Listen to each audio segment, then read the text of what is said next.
Madam Sheikh Hasina, have you decided on the date on which you're going to go back to your country?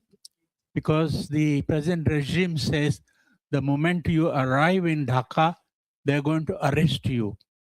What are your plans if they arrest you? Have you put together any team of lawyers to defend you in a court of law? What are your plans? Thank you.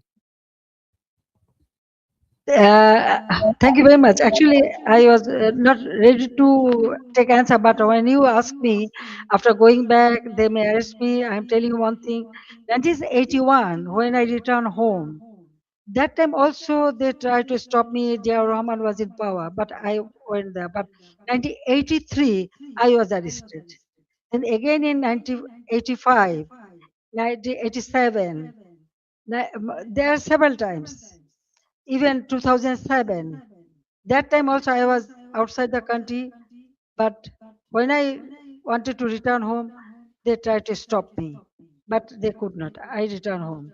So I know that they may put me in the jail or they may kill me, they may anything may happen, but still I have to go back. You are friend of Bangladesh. You are here. I know you will support me.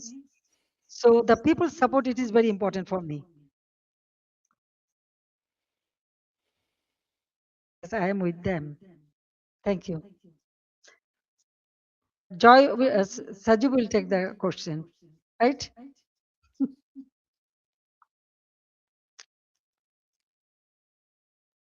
I hope Madam Hasina can answer this question. Sajib is a US citizen. The US ambassador to India has recently visited Bangladesh and expressed his confidence in Mr. Tariq Rahman's leadership. And Sajib is, of course, I'm aware that you have dual citizenship, Bangladesh as well as the US. But how do you view the US ambassador's remarks and his support also offering further deepening of trade relations with Bangladesh? And also, you said, Sajib, that Bangladesh runs the danger of becoming another Pakistan. But you are aware that one of the two countries, the country of domicile, the United States, under President Trump, has a particularly close relationship to Pakistan and is now building one with Bangladesh. So, should Madam Hasina return, how do you intend to, where do you see the future of relations with the United States? Thank you. Thank you for your question. Look, the United States has its own goals. Yes, this is I'm a dual citizen. What Ambassador Gore's remarks, they are simply diplomatic remarks. That those are standard things any diplomat is going to say, and the current U.S. administration, their focus is on trade. They are not focused on democracy, human rights, any of that.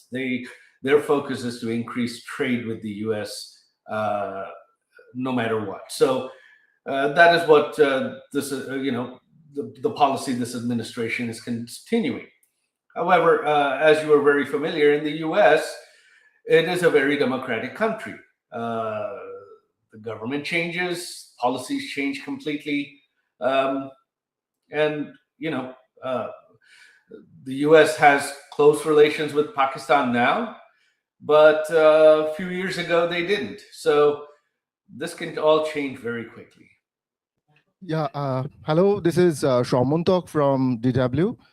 So my question is that since you want to go back to Bangladesh, all of you said that, what's your plan? How to enter Bangladesh? And have you had any conversation with the current government at any capacity?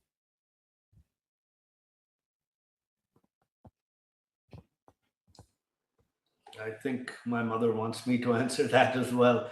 No, we are not in communication with the current government at all. She is doing this. She wants to do this regardless of what the government of Bangladesh wants. Good evening. My question is, the Sheikh Hasina has been in India for 2 years, roughly. And how has her stay been? Has she been in touch with the government of India and its officials? And the fact that she's keen to go back, is this something the government of India is aware of? And how does the government feel? Because the Prime Minister of India in the past has said that Sheikh Hasina is my sister. Well, obviously, the fact that she wants to go back has made international headlines, so I'm sure there isn't anyone in India who is not aware. With regards to how they're treating her, they are treating her like a head of state. They are treating her very well. She's staying as with the full services and security of a head of state. They have shown her, Prime Minister Modi's government has shown her the utmost respect, and for that I am eternally grateful. This is Hasini Heather from The Hindu. I wanted to ask former Prime Minister Sheikh Hasina did really detail what happened in those 2 months. However, there has been one demand that we've heard from the protesters, from the students in Dhaka quite often. Did she regret the violence? Does she regret the killings of protesters there? Does she feel sorry about what happened eventually and the events that led up to her coming to India at that time? Look, this question of regret and apologies has been raised, but you see, the Yunus regime and the BNP regime has continued what I mentioned in my speech: immunity, indemnity. So they have indemnified killings. They have legalized killings. The killings of police officers, the killings of civilians, the killings of Awami League members. So in this situation, and you have heard my mother express that this was a violent situation. So if one set of killings is legal, then how does the question of apology arise? Why does it arise? You can't have both. You can't have one set of killings being legal and another set someone has to apologize for.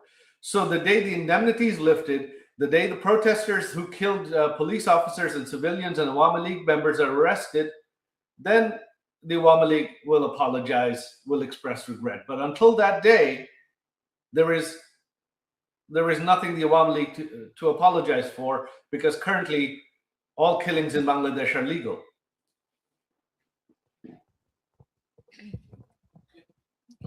My name is Sultana Rahman. I'm from Bangla News Network. Honorable former Prime Minister, আপনাকে সালাম. Maybe I'm the only journalist from Bangladesh here. I'm really excited and emotional too. It's a great opportunity to ask you a question. That is, you know, the basic foundation of Bangladesh is under threat. That is our liberation war.